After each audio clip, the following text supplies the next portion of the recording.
ஈப்போவில் செவ்வாய்க்கிழமை முதல் காணாமல் போனதாக கூறப்பட்ட 62 வயது தினகரன் ரத்னம் ஆர்பிஜிசி கார்டன் ஹோட்டல் அறையில் இறந்து கிடக்க கண்டெடுக்கப்பட்டார். நேற்று மாலை 4:20 மணியளவில் தங்களுக்கு அத்தகவல் கிடைத்ததாக ஈப்போ போலீஸ் தலைவர் துணை ஆணையர் அபாங் ஜைனல் ஆபிடின் அபாங் ஹமாட் கூறினார்.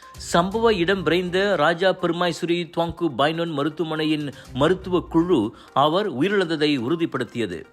கட்டிலில் படுத்தவாறு இறந்து கிடந்தவரின் உடலில் காயங்கள் எதுவும் காணப்படவில்லை. இந்த நிலையில் சவ பரிசோதனைக்காக சடலம் மருத்துவமனைக்கு அனுப்பப்பட்டுள்ளது.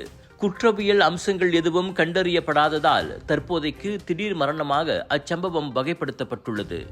ஈப்போ கம்போங் கப்பாயாங் தாமான் புலாய் ஹைட்ஸில் வசிக்கும் தினகரன் பிசியோ மையத்திற்கு செல்வதாக கூறி KDQ 1116 என்ற கார் பதிவு எண் பட்டை கொண்ட கருநில ஹோண்டா எக்கார்ட் காரில் கிளம்பி சென்றுள்ளார்.